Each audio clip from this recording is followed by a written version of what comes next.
Hello students, કેમ છો દીકરાઓ? મજામાં? આજે હેલો આલ્કેન હેલો એરીનની અંદર આગળ વધીશું. હેલો આલ્કેન સંયોજનોની પ્રક્રિયાઓ આપણે પૂર્ણ કરી. હવે આપણે જઈએ હેલો એરીનમાં.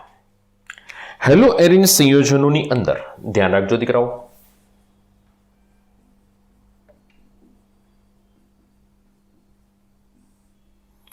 આ હેલો એરીન સંયોજનો કેવી રીતે પ્રક્રિયા આપે છે, કઈ પ્રક્રિયા આપે છે, કયા સંજોગોમાં આપે છે, તો એ ચર્ચામાં આગળ વધવું છે. તો એના માટે સૌથી પહેલો મુદ્દો કે આરએક્સ હેલો આલ્કેન સંયોજનો. હા, હેલો આલ્કેન સંયોજનો છે ને એ કેન્દ્રાનુરાગી વિસ્થાપન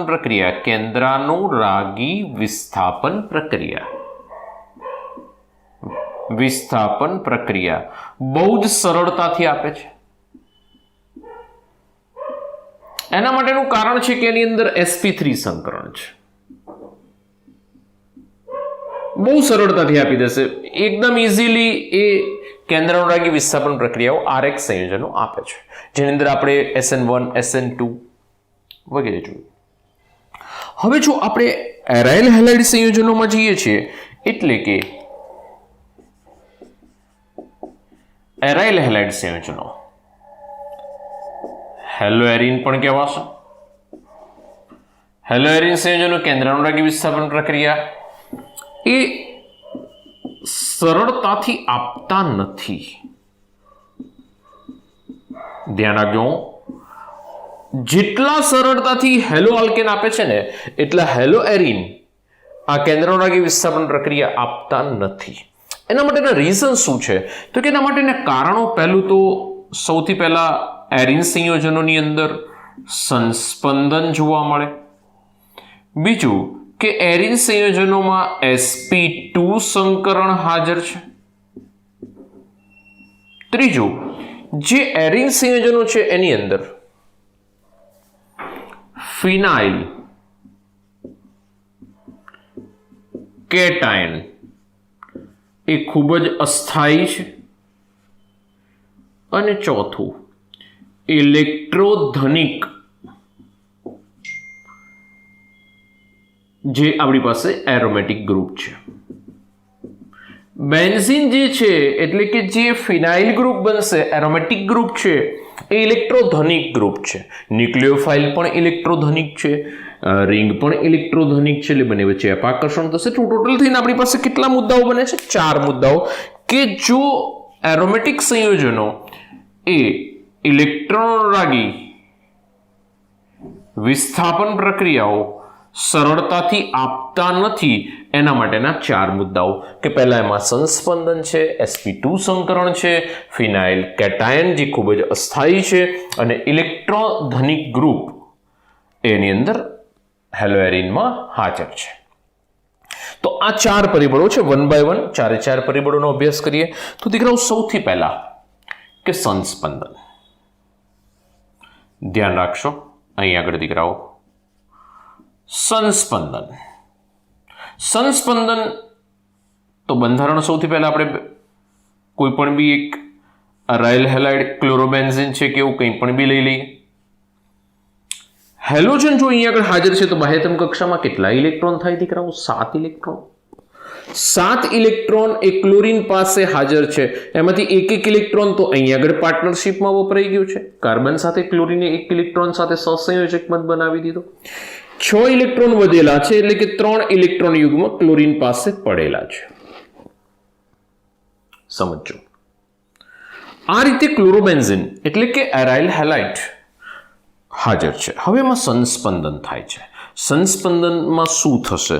તો કે સૌથી પહેલા આ જે અબંધકારક ઇલેક્ટ્રોન યુગ્મ છે ને એ આ સ્થાન પર જઈને દ્વિબંધ બનાવશે.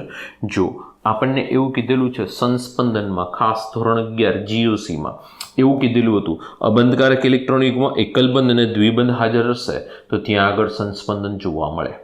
દ્વિબંધ એકલબંધ દ્વિબંધમાં પણ હશે. તો અહીં આગળ આપણને સંસ્પંદન જોવા મળશે. આ બંધકારક ઇલેક્ટ્રોન યુગ્મ આ જગ્યા પર આવશે એટલે ત્યાં બોન્ડિંગ કરશે, એટલે આ જે પાઈ બંધ છે તૂટી જશે, એના ઇલેક્ટ્રોન આ જગ્યાએ જશે. ધ્યાન રાખજો હો એરોથી. અહીંયા આગળ આ અબંધકારક ઇલેક્ટ્રોન યુગ્મ અહીં જશે એટલે ત્યાં પાયબંધ બનાવશે. કોણ બનાવશે? તો કે અબંધકારક ઇલેક્ટ્રોન યુગ્મ ત્યાં આગળ પાયબંધ બનાવશે એટલે ક્લોરીન અને રિંગ વચ્ચે પાયબંધ એક બની ગયો.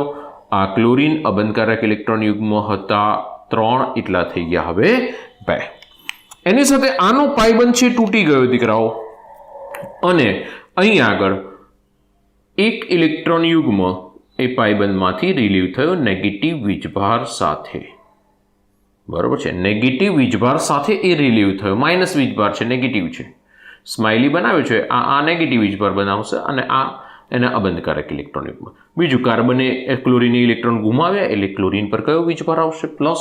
ક્લોરીન ઇલેક્ટ્રોન અહીં આગળ આપ્યા ને, ડોનેટ કર્યા, ગુમાવ્યા મીન્સ કે ડોનેટ કર્યા અહીં આગળ, તો અહીં આગળ જેવા આપણે બેને આપ્યા એટલે એની પાસે ધન વીજભાર આવશે.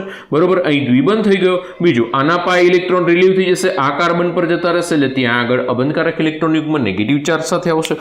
બીજું દીકરાઓ, આ જગ્યાએ તો બંધ એમના એમ જ છે. હવે પછીની ઘટના વિચારજો. હવે પછી શું ઘટના બને છે? તો કે આ જે અબંધકારક ઇલેક્ટ્રોન યુગ્મ છે ને, આ જગ્યાએ પાયબંધ બનાવવા દોડશે. આ પાયબંધ તૂટશે એ આ જગ્યાએ અબંધકારક ઇલેક્ટ્રોન યુગ્મ મુક્ત કરશે. ધ્યાન રાખજો, રેઝોનન્સ સંસ્પંદન. આ જે અબંધકારક ઇલેક્ટ્રોન યુગ્મ છે આ જગ્યાએ પાયબંધ બનાવશે.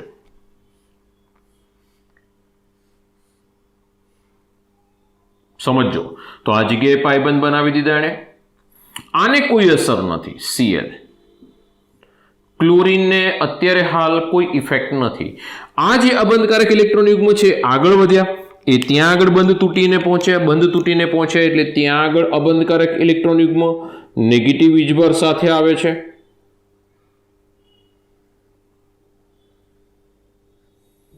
બરોબર છે. બીજી વસ્તુ, ક્લોરીન પ્લસ વીજભાર ધરાવે છે, કારણ કે એને ઇલેક્ટ્રોન અહીં આગળ આપેલા છે. બીજું કે આ જગ્યાએ જે ઇલેક્ટ્રોન પાયબંધ છે એમને એમ છે અને જો કોઈ જ અસર નથી. હવે ઘટના શું બને છે? તો હવેની ઘટના ધ્યાન રાખજો દીકરાઓ. આ જે અબંધકારક ઇલેક્ટ્રોન યુગ્મ છે અહીં પાયબંધ બનાવે, આ પાયબંધ તૂટે એના અબંધકારક ઇલેક્ટ્રોન યુગ્મ આ કાર્બન પર જશે. ધ્યાન રાખજો, આ અબંધકારક ઇલેક્ટ્રોન યુગ્મ અહીં પાયબંધ, આ પાયબંધ તૂટે અને અબંધકારક ઇલેક્ટ્રોન યુગ્મ ઉપરની તરફ જશે. જોઈ લઈએ બંધારણમાં. ચાલો નેક્સ્ટ બંધારણ સમજો દીકરાઓ. તકલીફ પડે તો કહેશો. જુઓ, આ પાયબંધને કોઈ અસર નહીં, ડબલ બોન્ડ Cl ને કોઈ અસર નહીં. બરોબર છે. આને અહીં પાયબંધ બનાવ્યો, બની ગયો. જુઓ હવે શું થયું છે? તો કે આનથી અહીં આગળથી આ પાયબંધ તૂટી ગયો અને અબંધકારક ઇલેક્ટ્રોન યુગ્મમાં કન્વર્ઝન આવ્યું. જુઓ તો ત્યાં આગળ અબંધકારક ઇલેક્ટ્રોન યુગ્મ છે, આવી ગયો. જો પાયબંધ તૂટેલો અબંધકારક ઇલેક્ટ્રોન યુગ્મ, આ પાયબંધ તૂટેલો અબંધકારક ઇલેક્ટ્રોન યુગ્મ, આ પાયબંધે અહીં આગળ અબંધકારક બનાવ્યો. કાર્બન ક્લોરીન પાસે પોઝિટિવ એમને એમ છે. જો ક્લોરીન પાસે પોઝિટિવ પડેલું છે. હવે પછીની ઘટના શું છે? તો કે જે આ અબંધકારક છે ને દીકરાઓ, આ અબંધકારક એ અહીં પાયબંધ બનાવશે. આ પાયબંધ છે તૂટશે ને અબંધકારક ઇલેક્ટ્રોન યુગ્મ પોતાના ઘરે પાછા ફરશે. ધ્યાન રાખજો, ક્લોરીને જે ઇલેક્ટ્રોન આપ્યા હતા એ ઇલેક્ટ્રોન પાછા પોતાના ઘરે ફરશે. બરોબર છે. સવારે નીકળેલો વ્યક્તિ સાંજે ઘરે પહોંચે તો એને ભૂલેલો ન કહેવાય. બરોબર છે, પોતાના ઘરે ગયેલો કહેવાય. ઓકે, ચલો. તો અહીં આગળ શું છે?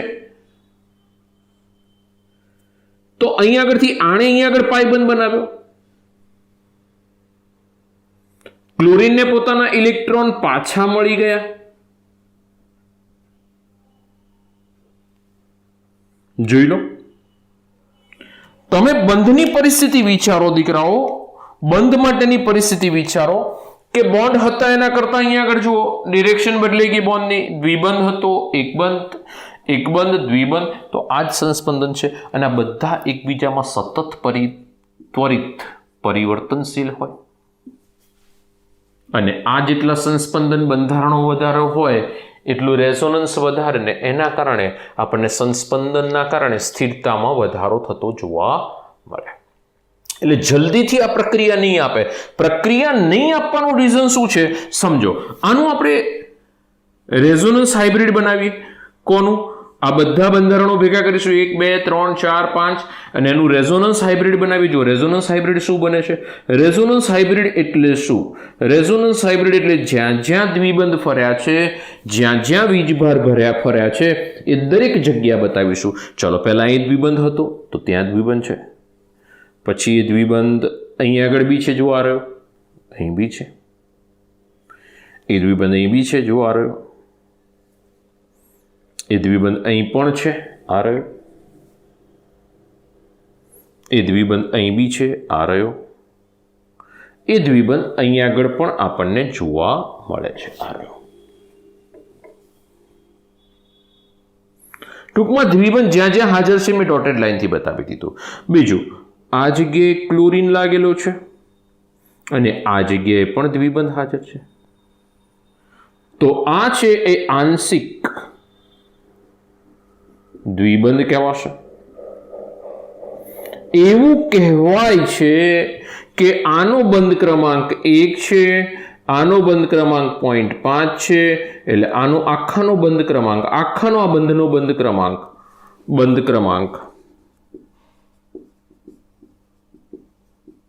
1.5 થઈ જશે. કારણ કે પેલો અંશતઃ બહુ એટલો બધો પ્રબળ બંધ નથી, અંશતઃ બંધ છે, આંશિક બંધ છે. બંધ ક્રમાંક 1.5 થઈ જશે આનો. બરોબર છે. સામાન્ય બંધ કરતા જુઓ આ બંધ છે એ એકલ બંધ છે, બંધ ક્રમાંક 1 છે. અહીં આગળ આંશિક દ્વિબંધ આવી ગયો બીજો, જેના કારણે એનો બંધ ક્રમાંક વધી ગયો, સ્થિરતા વધી ગઈ, એટલે કે આ ક્લોરીન સરળતાથી અહીંથી મુક્ત કરી શકાશે નહીં. સમજો, દ્વિબંધ આવી ગયો, સરળતાથી મુક્ત નહીં થાય દીકરા, આંશિક દ્વિબંધ આવી ગયો અને આ આંશિક દ્વિબંધ આવવાના કારણે એને સરળતાથી આપણે મુક્ત કરી શકતા નથી.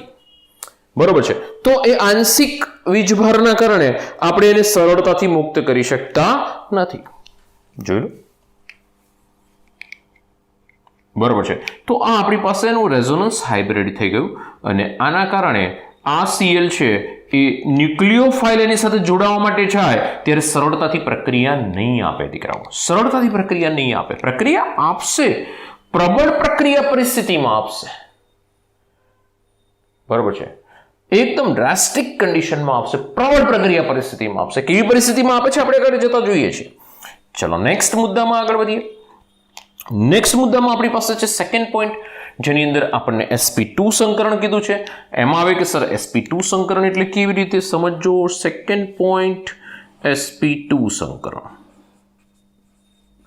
સમજો હો ભાઈ. મારી પાસે બે પ્રકારના સંયોજનો છે. એક છે RX જે આલ્કાઇલ હેલાઇડ એટલે કે હેલો આલ્કેન છે, હેલો આલ્કેન. આની અંદર શું છે તો કે આની સાથે આ રીતે બોન્ડિંગ હશે. જો છેલ્લો કાર્બન બતાવું તો આવો હોય, H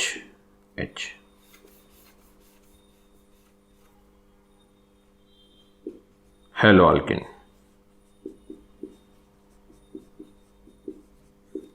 હેલો આલ્કેનમાં આ રીતની કન્ડિશન હશે છેલ્લા કાર્બન પર. તો આ જે કાર્બન છે જે CX વાળો કાર્બન છે એની સાથે આ એક સિગ્મા બંધ, આ બીજો સિગ્મા બંધ, આ ત્રીજો સિગ્મા બંધ, આ ચોથો સિગ્મા બંધ, જેના કારણે આ કાર્બન છે ને sp3 સંકરણ ધરાવે છે. કેવું સંકરણ ધરાવે છે? sp3 સંકરણ ધરાવશે.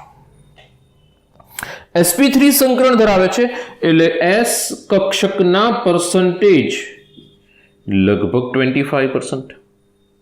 એટલે કે જો sp3 સંકરણ હોય તો S ના પર્સન્ટેજ ઓછા છે, એની કેરેક્ટરિસ્ટિક ઓછી છે, એટલે કાર્બન પરની ઇલેક્ટ્રોનેગેટિવિટી ઓછી થઈ જશે. S ના પર્સન્ટેજ ઓછા છે, ઇલેક્ટ્રોનેગેટિવિટી ઓછી થઈ જશે, એટલે કે વિદ્યુત ઋણતા કોની ઓછી થઈ જશે? ઇલેક્ટ્રોનેગેટિવિટી કોની ઓછી થઈ જશે? કાર્બનની ઇલેક્ટ્રોનેગેટિવિટી ઘટી જશે. જેના કારણે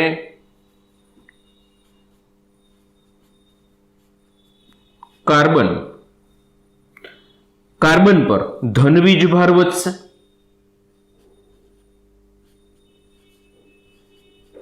અને ઇલેક્ટ્રોન કોના સી અને સીએલ વચ્ચેના ઇલેક્ટ્રોન, આ ઇલેક્ટ્રોનની વાત કરું છું.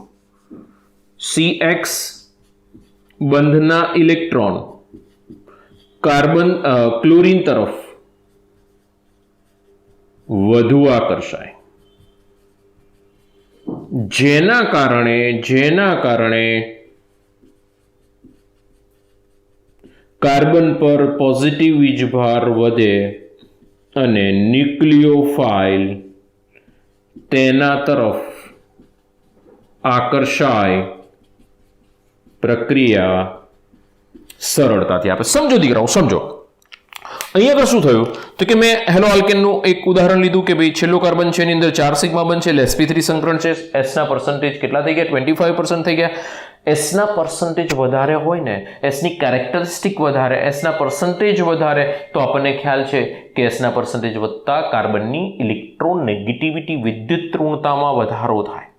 ઇલેક્ટ્રોનેગેટિવિટી વધે અને અહીંયા આગળ તો શું થયું? ઇલેક્ટ્રોનેગેટિવિટી કોની ઓછી થઈ ગઈ? કાર્બનની ઇલેક્ટ્રોનેગેટિવિટી ઓછી, કાર્બનની ઇલેક્ટ્રોન મેળવવાની વૃત્તિ તીવ્રતા ઓછી થઈ જશે. એટલે કાર્બન પોતાના તરફ ઇલેક્ટ્રોન નથી મેળવવા માટે મતતો કે મારે ઇલેક્ટ્રોન નથી જોઈતા, મારી ઇલેક્ટ્રોનેગેટિવિટી ઓછી છે, ઇલેક્ટ્રોન ઓછા ગ્રહણ કરે છે. એટલે સામે ક્લોરીન છે એની ઇલેક્ટ્રોનેગેટિવિટી વધી જશે, એટલે ક્લોરીન મધ્યના ઇલેક્ટ્રોન વધારે ખેંચે. હવે દીકરાઓ, જેવો ક્લોરીન મધ્યના ઇલેક્ટ્રોન વધારે ખેંચે ને એટલે ક્લોરીન પર કયો વીજભાર આવે? Minus delta. કાર્બન પર કયો વીજભાર આવે? Plus delta. તો ક્લોરીન પર આ ઋણ વીજભાર વધશે, કાર્બન પર આ ધન વીજભાર વધશે અને આ ધન વીજભાર વધવાના કારણે ન્યુક્લિયોફાઇલ એના પર સરળતાથી હુમલો કરી અને ક્લોરીનને મુક્ત કરી પ્રક્રિયા કરાવી શકશે. એટલે કે આ પ્રક્રિયા કેવી રીતે થઈ રહી છે? સરળતાથી થાય છે. સંકરણનો ભાગ જોયો તો આ સંકરણનો પાર્ટ આવ્યો દીકરાઓ. ચલો એક સ્ક્રીનશોટ લઈ લો. હવે sp2 સંકરણ આપણે આની અંદર જોઈએ હેલો એરિનમાં. જલ્દી ફટાફટ એક સ્ક્રીનશોટ બનાવું, હું હટું છું. ચલો જલ્દી લઈ લીધો. ઓકે, ચાલો. અને એમને રાખું છું, ઉપરનું સંસ્પંદન સાફ કરું છું દીકરાઓ. સંસ્પંદનને ધ્યાનમાં રાખજો. આગળ વધીએ હવે નેક્સ્ટમાં.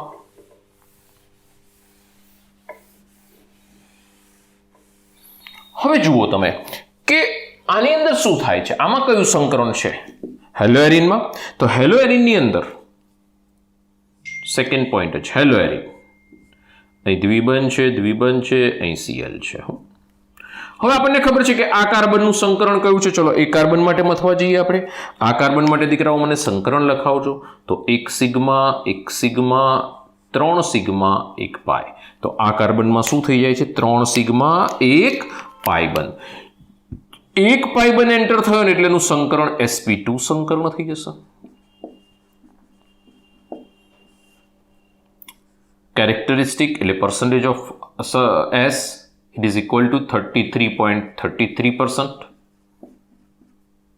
એટલે કે characteristic of s orbit it is increased. Electronegativity of carbon એટલે કાર્બનની ઇલેક્ટ્રોન નેગેટિવિટી વધે છે. સમજો, એટલે એ મધ્યના જે ઇલેક્ટ્રોન હશે, કયા મધ્યના ઇલેક્ટ્રોન? કાર્બન અને ક્લોરીનની વચ્ચે જે ઇલેક્ટ્રોનની ભાગીદારી થયેલી હશે એ ઇલેક્ટ્રોનને કાર્બન પોતાની તરફ આકર્ષે છે. સમજો, કાર્બનની ઇલેક્ટ્રોનેગેટિવિટી વધી ગઈ દીકરાઓ. કાર્બનની ઇલેક્ટ્રોનેગેટિવિટી વધી ગઈ એટલે ઇલેક્ટ્રોન મધ્યના ઇલેક્ટ્રોનને કાર્બન વધારે ખેંચે. ધ્યાન રાખજો, કાર્બનની ઇલેક્ટ્રોનેગેટિવિટી વધવાના કારણે CCl બંધના ઇલેક્ટ્રોન કાર્બન તરફ વધુ રહેતા, આની સાપેક્ષમાં વધુ રહેતા કાર્બનનો પ્લસ ડેલ્ટા, કાર્બન પરનો પ્લસ ડેલ્ટા વીજભાર ઘટે છે, જેથી ન્યુક્લિયોફાઇલને આકર્ષણ ઓછું લાગે છે. અને આકર્ષણ ઓછું લાગે એટલે દીકરાઓ પતી ગયું. એ આકર્ષણ ઓછું લગાડે કોને? ન્યુક્લિયોફાઇલને આકર્ષણ ઓછું લગાડે એટલે ન્યુક્લિયોફાઇલ ઝડપથી ત્યાં પ્રક્રિયા કરવા માટે આવે નહીં, અને આવે નહીં તો પ્રક્રિયા થાય જ નહીં. સમજો વસ્તુ ખૂબ સરસ છે. આની અંદર sp3 સંકરણ છે, s ના પરસેન્ટેજ ઓછા છે, ઇલેક્ટ્રોનેગેટિવિટી ઓછી છે કાર્બનની, એટલે કાર્બન ઓછા ઇલેક્ટ્રોનને આકર્ષે છે વચ્ચેના. અહીં મધ્યમાં ઇલેક્ટ્રોન હોય, બંને વચ્ચે એક એક ઇલેક્ટ્રોનની ભાગીદારી હોય, ઇલેક્ટ્રોનને કાર્બન ઓછા ખેંચે, ક્લોરીન વધારે ખેંચે, હેલાઇડ વધારે ખેંચે, અને વધારે ખેંચે એટલે એના ઉપર વધારે ઋણ બીજભાર આવશે, વધારે ધન બીજભાર આવશે. હવે ન્યુક્લિયોફાઇલ અહીંયા આગળ આકર્ષાશે અને આ ન્યુક્લિયોફાઇલ આકર્ષાય અને કાર્બન પર પ્રક્રિયા કરી શકશે. અહીંયા આગળ ઊંધું થાય છે, સલ્ફર એસ કક્ષકના પરસેન્ટેજ વધારે છે, ઇલેક્ટ્રોનેગેટિવિટી વધશે કોની? કાર્બનની. અને કાર્બનની ઇલેક્ટ્રોનેગેટિવિટી વધવાના કારણે આ બંધના ઇલેક્ટ્રોન કાર્બન પોતાની તરફ ખેંચે છે. કાર્બન ઇલેક્ટ્રોન વધારે મેળવવા પર ઇલેક્ટ્રોનેગેટિવિટી વધવી મીન્સ કે કાર્બન પોતાના ઇલેક્ટ્રોન વધારે, બંધના ઇલેક્ટ્રોન વધારે પોતાની તરફ ખેંચે દીકરાઓ. હવે કાર્બન વધારે ઇલેક્ટ્રોન પોતાની તરફ ખેંચે એટલે કાર્બન પરનો ધન વીજભાર ઘટે. કાર્બન પરનો ધન વીજભાર ઘટે તો સીધી વસ્તુ છે દીકરાઓ, જો કાર્બન પરનો ધન વીજભાર ઘટશે તો આને આકર્ષણ કેવું લગાડશે? ઓછું લગાડે. ઓછું આકર્ષણ ઓછું લાગે છે, અને આકર્ષણ ઓછું લાગે એટલે રાસાયણિક પ્રક્રિયા થતી નથી. તકલીફ પડશે રાસાયણિક પ્રક્રિયા થવામાં. બરોબર છે. નેક્સ્ટ મુદ્દામાં ફિનાઇલ કેટાયન અને ઇલેક્ટ્રોધનિકમાં જવું છે. પહેલા ફટાફટ એક સ્ક્રીનશોટ લઈ લો, પછી નેક્સ્ટ મુદ્દામાં આગળ વધીએ. ચલો દીકરાઓ નેક્સ્ટ થર્ડ ટોપિકમાં જઈએ. ત્રીજા ટોપિકમાં ફિનાઇલ કેટાયન.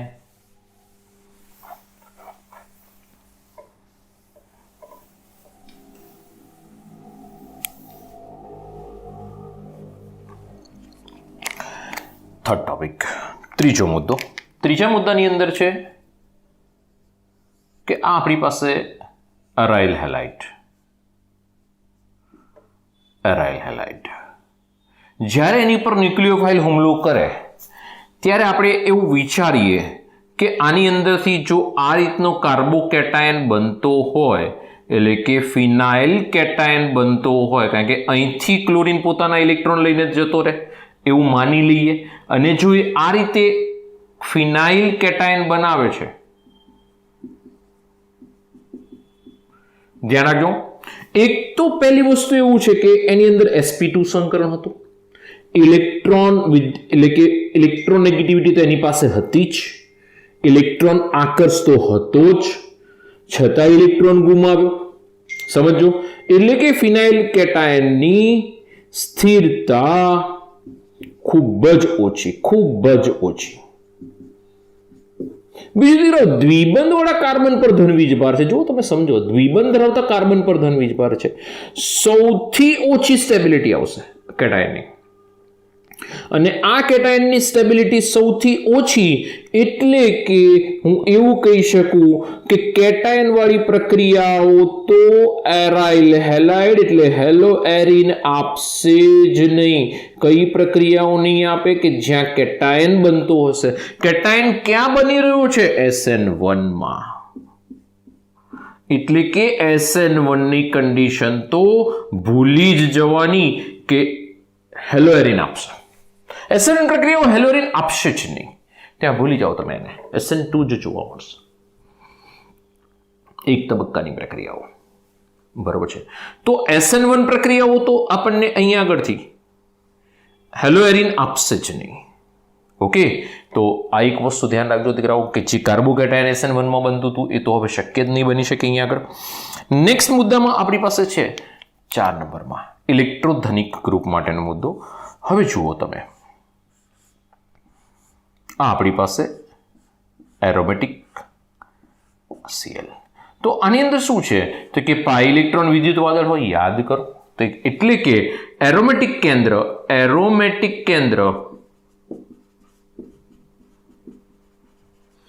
ઇલેક્ટ્રોધનિક હોય છે. એરોમેટિક કેન્દ્ર અહીંયા આગળ શું હશે? ઇલેક્ટ્રોધનિક હશે, કારણ કે અહીંયા આગળ ઇલેક્ટ્રોન ઘણા બધા હશે. પાઈ ઇલેક્ટ્રોન વિદ્યુત વાદળ આપણે આગળ કહીને આવે ધોરણ 11 માં. તો આ શું છે તો કે ઇલેક્ટ્રોધનિક છે. હવે જ્યારે બી ન્યુક્લિયોફાઇલ અહીંયા આગળ હુમલો કરે, કોણ હુમલો કરે? ન્યુક્લિયોફાઇલ અહીંયા આગળ હુમલો કરવા જાય તો ન્યુક્લિયોફાઇલ પણ એટલે કે કેન્દ્ર અનુરાગી પ્રક્રિયક કોણ?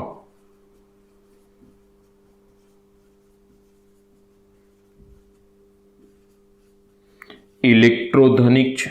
એટલે એની પાસે પણ ઇલેક્ટ્રોન નામનું ધન છે, બહુ બધું. સમજો, ઇલેક્ટ્રોન નામનું ધન આની પાસે પણ બહુ છે, ઇલેક્ટ્રોન નામનું ધન આની પાસે પણ બહુ છે, પણ બંને નેગેટિવ નેગેટિવ ધન લઈને બેઠા છે. તો બંને વચ્ચે શું થશે? તો કે આ બંને વચ્ચે રાસાયણિક પ્રક્રિયા સરળતાથી થાય નહીં. સરળતાથી નહીં થાય, સ્પેશિયલ પ્રબળ પ્રક્રિયા પરિસ્થિતિમાં જવું પડશે તો જ પ્રક્રિયા થશે. સામાન્ય સંજોગોમાં પ્રક્રિયા શક્ય નથી. સમજો, પહેલું સંસ્પંદન આવ્યું જે આપણે આગળ જોઈ લીધું, sp2 સંકરણ એ પણ બી આપણે આગળ જોઈ લીધું. ફિનાઇલ કેટાયન એ કેવું છે? અનસ્ટેબલ છે.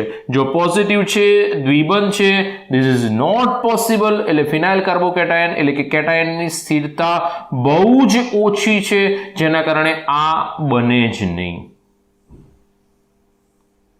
સ્થિરતા બહુ ઓછી એટલે બને મીન્સ કે એ સ્ટેબિલિટી ધરાવતો જ નથી. આ સ્વરૂપ જોવા નહીં મળે, જેના કારણે SN1 પ્રક્રિયા આપણને જોવા મળતી નથી. SN1 ભૂલી જ જાઓ. ઓકે, ચલો ચોથા નંબરનો મુદ્દો કે મારી પાસે જો ફિનાઇલ એટલે એરોમેટિક ગ્રુપ છે, તો એરોમેટિક ઓલરેડી ઇલેક્ટ્રોધનિક છે, કારણ કે અહીં આગળ પાઈ ઇલેક્ટ્રોન વિદ્યુત વાદળ હશે, ઇલેક્ટ્રોધનિક ગ્રુપ હશે. અહીં આગળ આ ઇલેક્ટ્રોધનિક ગ્રુપ છે, એની સાથે ન્યુક્લિયોફાઇલ જ્યારે જોડાવા માટે આવે તો ન્યુક્લિયોફાઇલ પણ ઇલેક્ટ્રોધનિક છે. બંને ઇલેક્ટ્રોધનિક એટલે આ બી નેગેટિવ, આ પણ નેગેટિવ, નેગેટિવ નેગેટિવ શું થશે દીકરાઓ? તો કે બંને વચ્ચે અપાકર્ષણ થાય, ઝડપથી એકબીજાની નજીક નહીં આવે, નજીક નહીં આવે તો પ્રક્રિયા નહીં થાય, એટલે આ પ્રક્રિયાઓ સરળતાથી થતી નથી. પ્રબળ પ્રક્રિયા પરિસ્થિતિમાં પ્રક્રિયા કરશે. સમજો, પ્રબળ પ્રક્રિયા પરિસ્થિતિમાં, બરાબર છે. તો ફટાફટ આનો એક સ્ક્રીનશોટ લઈ લો, પછી નવા મુદ્દામાં પ્રક્રિયામાં આગળ વધીએ. ચલો. હવે દીકરાઓ આપણે આગળ વધીએ. હેલો એરિનની રાસાયણિક પ્રક્રિયાઓ. હેલો એરિન રાસાયણિક પ્રક્રિયાઓ આપે છે, પણ ક્યારે આપે છે? બહુ જ પ્રબળ પ્રક્રિયા પરિસ્થિતિમાં, એટલે કે ઊંચા તાપમાને, ઊંચા દબાણે એ પ્રક્રિયા આપશે. સામાન્ય રીતે શું છે કે અત્યાર સુધી આપણે જે પ્રક્રિયાઓ કરાવડાવીને એની અંદર શું છે કે એ બહુ નોર્મલ કન્ડિશનમાં પ્રક્રિયાઓ આપે છે, બહુ નોર્મલ કન્ડિશનમાં. કોણ? હેલો આલ્કેન, બરોબર છે. પણ હેલો એરિન છે એ પ્રબળ પ્રક્રિયા પરિસ્થિતિ વગર પ્રક્રિયા આપતા નથી. એના માટેના 4 મુદ્દા આપણે જોઈ લીધા. આગળ વધીએ. પ્રક્રિયા જોઈએ તો ખ્યાલ આવે. એક સામાન્ય પ્રક્રિયા લઈએ, ક્લોરોબેન્ઝીન. સમજો હો ભાઈ, અહીં આગળ Cl ચાલશે ને? આ રીતે બતાવું તો નીકળા એકાંતર દ્વિબંધ બતાવી દો. ક્લોરોબેન્ઝીન. ક્લોરોબેન્ઝીનની અંદર 2 મૂલ NaOH ઉમેરી દઈશું.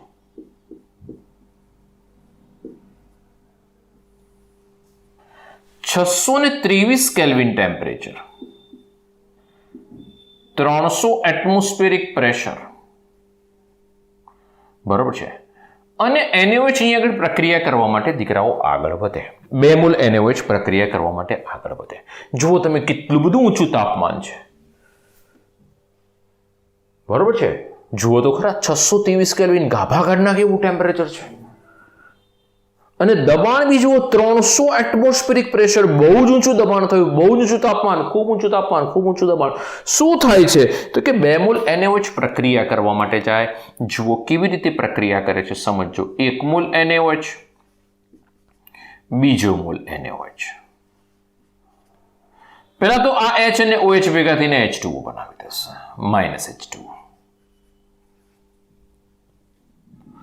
આ એને છે એ સીધું દોડીને પહોંચી જશે. ભાઈ Cl દેખાય ને એટલે ગાંડો થઈ જાય, એને Cl દેખાય ને એટલે ગોડો થઈ જાય. પાગલ, મેં તેરે પ્યાર में पागल, NaCl के प्यार में पागल. तो -NaCl. શું વધ્યું હવે? ONA. અહીંથી Cl જતો રહ્યો, અહીંથી H2O જતો રહ્યો, હવે વધ્યું ONA. ONA જઈને રિંગ પર બેસી જશે, કારણ કે હવે કંઈ વધ્યું જ નહીં, તો એ જઈને બેસે ને. જુઓ દીકરાઓ, ONA આવી જશે રિંગ પર. શું નામ બનશે? સોડિયમ. Na એટલે સોડિયમ, અને રિંગ પર O એટલે ફિનોક્સાઇડ.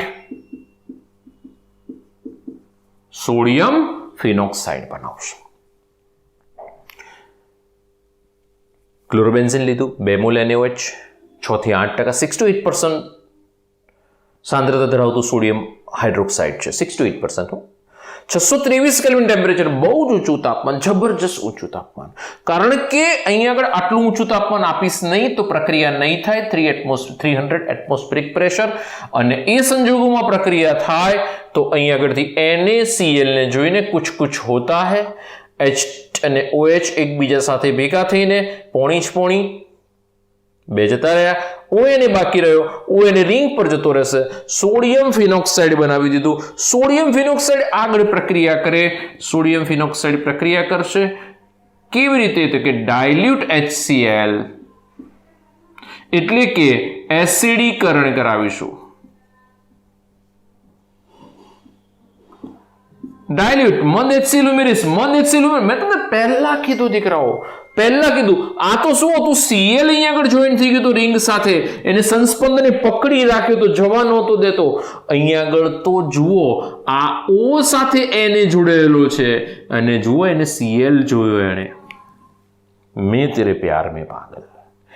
જેવો NaCl ને જુએ, સમજો NaCl ને જુએ એટલે મેં તમને પહેલા કીધું ને ફરીથી બી કહી દઈશ, ગોળો થઈ જશે.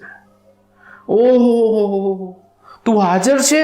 હા, તો મારે રિંગ સાથે નથી રહેવું, ઓક્સિજન સાથે હું છૂટાછેડા લઈ લઈશ, અને આપણે બે ભેગા થઈ અને મીઠું બનાવી દઈશું. આપણે બંને ભેગા થઈને મીઠું બનાવીશું, મીઠું NaCl. H છે Na ના સ્થાને જતો રહેશે. શું પ્રોડક્ટ બનાવશે? જુઓ દીકરાઓ, રેડી છે? નીપજ શું બનશે? H Na ના સ્થાને, રિંગ પર OH. શું બની ગયું? આ ફિનોલ, આપણો પ્રિય phenol. This is the best. Phenol best છે.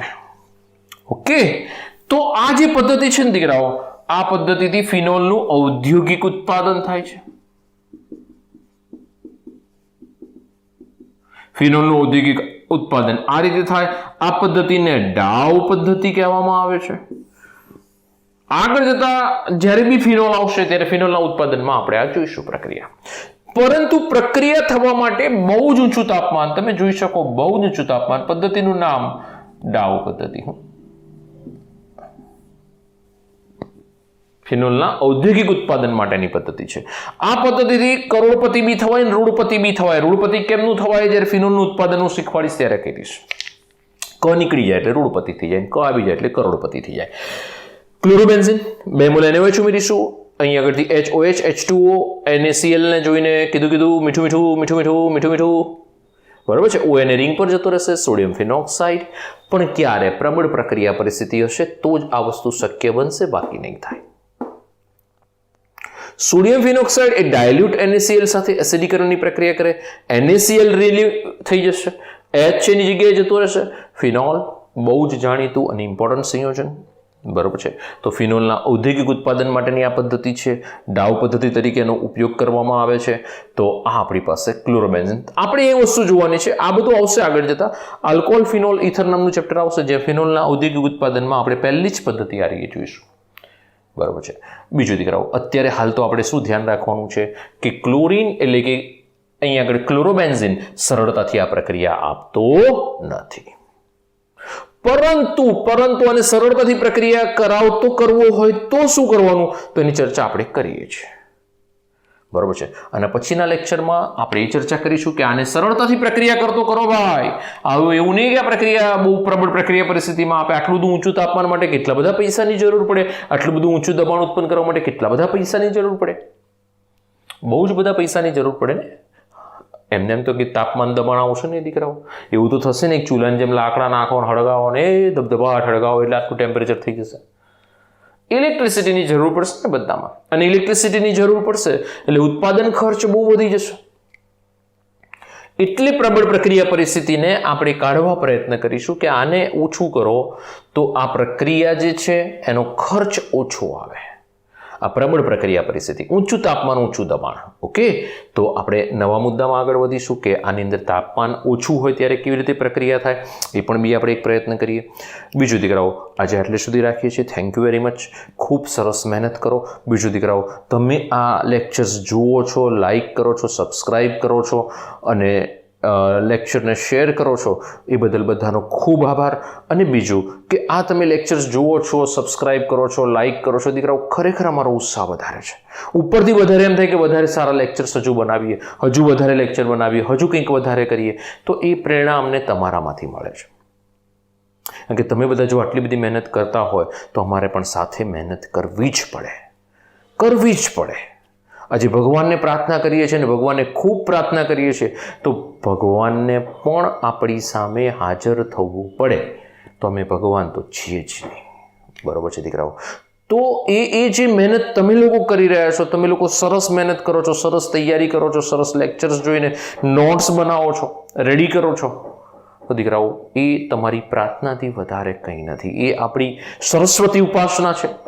અને ઉપાસના કરશો તો 100% તમારી પાસે જબરજસ્ત રિઝલ્ટ હશે. બરાબર છે? અને એ આપણે ઘણા બધા ચેન્જીસ, અને આપણે સારા એવા ચેપ્ટર્સ પૂર્ણ કરવા પડશે. ચેપ્ટર પણ આપણે સારા એવા પતી જશે. પહેલું, બીજું, ત્રીજું પતી ગયું. હેલો આલ્કેન, હેલો એરિન પતી જશે હવે. બરાબર છે? એટલે 4 ચેપ્ટર પૂર્ણાહુતિ પડશે ને કોમ્પ્લેક્સ પૂર્ણ થયું. ટોટલ થઈને 5 ચેપ્ટરની પૂર્ણાહુતિ થશે. બરાબર છે? તો નેક્સ્ટ એટલે કે આ વીકની અંદર જ 99% આ ચેપ્ટરની પૂર્ણાહુતિ છે જ. અને પછી નવું ચેપ્ટર આપણે સ્ટાર્ટ કરવા માટે આગળ વધીએ છીએ. પણ દીકરાઓ સાથે ને સાથે તૈયાર કરતા રહેજો. બરાબર છે? નહીંતર આ બર્ડન વધી જશે તો તકલીફ પડશે. Okay, thank you again.